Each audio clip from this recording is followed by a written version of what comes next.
எல்லாருக்கும் வணக்கங்க. இப்போ ஒரு புது நியூஸ் வந்திருக்கு. அது என்னங்கிறத பார்க்கலாம். வாங்க வீடியோக்குள்ளே போகலாம். தமிழக வெற்றி கழகத்தோட தலைவர் விஜய் வந்து மண்டே அன்னைக்கு இதை சிபிஐ ஹெட் குவார்ட்டர்ஸில் வந்து நியூ டெல்லியில் வந்து அப்பியர் ஆகணும்னு வந்து சம்மன் அனுப்பப்பட்டிருந்தது விஜய்க்கு.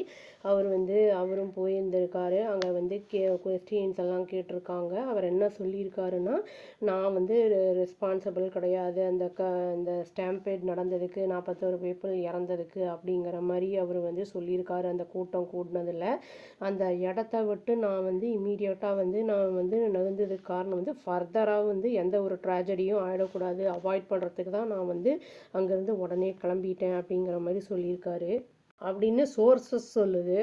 இந்த இன்டரகேஷன் வந்து 6 hours நடந்திருக்கு அப்படின்னு வந்து சொல்கிறாங்க சிபிஐ ஹெட் குவார்ட்டர்ஸில். விஜய் வந்து அந்த ரேலி நடந்ததில்ல வேலுசாமிபுரத்தில் லாஸ்ட்டு செப்டம்பரில் அந்த ட்ராஜடி நடந்த அந்த சமயத்தில் அதை பற்றி எல்லாத்தையுமே ரிலேட்டடாக எல்லாமே வந்து கேள்விகள்லாம் எழுப்பப்பட்டிருக்கு அப்படின்னு வந்து சொல்லியிருக்காங்க.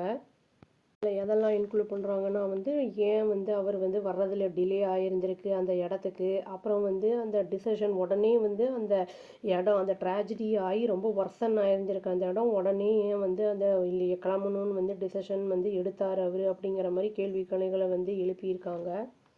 அவரை வந்து சிபிஐ என்ன கேட்டிருக்காங்கன்னா வந்து நேரேட் பண்ணுங்கள், அதான் சீக்வன்ஸ் ஆஃப் ஈவெண்ட்ஸு, இந்த ஸ்டாம்பேட் வந்து நடக்கிறதுக்கு வந்து நடந்ததுக்கு வந்து முக்கியமான அந்த சீக்வன்ஸ் என்ன அப்படிங்கிறத வந்து சொல்லுங்கன்னு வந்து சொல்லியிருந்திருக்காங்க.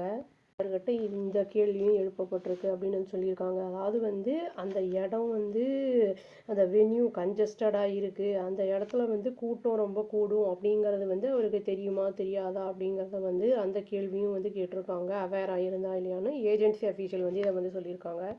விஜய் வந்து மண்டே அன்னைக்கு 11:30 AM காலையில் போயிருக்காரு. அதான் பிளாக் ரேஞ்ச் ரோவரில் போயிருக்காரு அப்படின்னு வந்து சொல்லப்படுது. அந்த சிபிஐ ஹெட் குவார்ட்டர்ஸ் வந்து ஹெவிலி அந்த பேரிகேடடாக இருந்திருக்கு அப்படிங்கிறதையும் வந்து சொல்லியிருக்காங்க. விஜய் வந்து சென்னையிலேருந்து டெல்லிக்கு கிளம்புறதுக்கு வந்து 7 o'clock வந்து கிளம்பியிருக்காரு. அதாவது சார்ட்டர்ட் ஃப்ளைட்டில் வந்து மண்டே ஒரு சில அவங்களுடைய கொலீக்ஸ் அந்த டிவிக்கு ஆட்களோட வந்து கிளம்பியிருக்காரு அப்படிங்கிறதும் வந்து நியூஸ் வந்திருக்கு. ஏஜென்சி வந்து ஆல்ரெடி வந்து நிறைய டிவிக்கு அந்த ஆஃபீஸ் பேரர்ஸை வந்து கேள்விகள்லாம் கேட்டு ஸ்டேட்மெண்ட்ஸ் எல்லாம் எடுத்திருக்காங்க அப்படின்னு சொல்லப்படுது. அப்புறம் டிஜிபி ஆர்ம்டு ஃபோர்ஸ் தவீத் சன் அப்படிங்கிறவரையும் வந்து அந்த இதில் இது கேட்டிருக்காங்க இந்த கேஸில் அப்படின்னு வந்து சொல்லப்படுது. இன்னொரு விஷயம் என்ன சொல்லியிருக்காங்கன்னா வந்து திரும்பி வந்து அவருக்கு கொஸ்டின் பண்ணப்படுவார் விஜய் இந்த கேஸ் சம்மந்தமாக. ஏன்னா வந்து அவருடைய ஸ்டேட்மெண்ட்ஸ் வந்து கிராஸ் எக்ஸாமின் செய்யப்படும், அதை வந்து வித் அதர் ஐ விட்னஸ் அதனோட அப்படிங்கிறத வந்து சொல்லியிருக்காங்க. சிபிஐ என்ன சொல்லியிருக்காங்கன்னா வந்து திரும்பி வந்து டியூஸ்டே அவர் வர சொல்லியிருந்தோம் நெக்ஸ்ட் ரவுண்டு செகண்ட் ரவுண்டு கொஸ்டினுக்காக கேள்வி கேட்கறதுக்காக. பட் அவர் வந்து என்ன சொல்லியிருக்காருன்னா வேறு டேட் வந்து கொடுங்க, ஏன்னா பொங்கல் ஃபெஸ்டிவல் வருது அப்படின்னு வந்து சொல்லியிருக்காரு. நாங்களும் வந்து அதை வந்து அவருடைய ரிக்வஸ்ட்டை வந்து ஏற்றுக்கிட்டு சொல்லியிருக்கோம், ஃப்ரெஷ் டேட் வந்து நாங்கள் வந்து அவருக்கு கொடுப்போம் அப்படின்னு வந்து சொல்லியிருக்காங்க. அவர் வந்து இந்த ஹெட் குவார்ட்டர்ஸை வந்து 6:15 PM அங்கேருந்து கிளம்பியிருக்காரு அப்படின்னு வந்து சொல்லியிருக்காங்க. சிபிஐ ஹெட் குவார்ட்டர்ஸ் கிட்ட பேரிகேட்டட் அந்த இது இருந்ததில்ல, அந்த ஏரியாலையுமே ஒரு 50 ஃபேன்ஸ் பக்கம் வந்துட்டாங்க. அவரை வந்து சும்மா போய் பார்க்கலாம் அப்படிங்கிறதுனால, ஏன்னா அவர் ஃபெமிலியர் அப்படிங்கிறதுனால வந்து பார்க்கலாம் அப்படின்னு வந்திருக்காங்கங்கிற மாதிரி நியூஸ் வந்திருக்கு. இந்த ஸ்டாம்பேட் ஆனதுக்கப்புறம் வந்து டிஎன் போலீஸ் வந்து என்ன சொல்லியிருக்காங்கன்னா விஜய் வந்து ரொம்ப வந்து லேட்டாக வந்துட்டார் அந்த இடத்துக்கு, அதுதான் வந்து அந்த கூட்டத்தை வந்து ட்ரிகர் பண்ணி விட்டுருக்கு அப்படின்னு வந்து சொல்லியிருக்காங்க.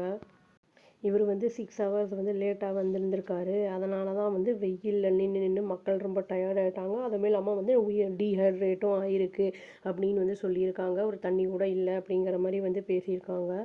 விஜய் வந்து என்ன சொல்கிறாருன்னா வந்து டினை பண்ணியிருக்காரு. இந்த மாதிரி வந்து அவங்க இது காரணம் இல்லை அப்படிங்கிற சொல்லியிருக்காரு. புவர் க்ரௌட் மேனேஜ்மெண்ட் அப்படின்னு வந்து ஃபஸ்ட்டு அந்த ரவுண்ட் ஆஃப் கொஸ்டினிங்கில் சொல்லியிருக்காரு. இப்போது அடுத்து எப்போ வந்து கொஸ்டின் பண்ண போகிறாங்க அப்படிங்கிறது தெரியல. அது வந்து டேட்டு சொன்னதுக்கப்புறம் திரும்பி போய் இன்கொயரி பண்ணுவாங்க. அதுக்கப்புறம் டீட்டெயில்ஸ் எல்லாமே தெரிய வரும். வெயிட் பண்ணி பார்க்கலாங்க. அவ்வளோதான். Thank you. Please do like, share and subscribe our channel and click the all option and press the bell icon. Thank you.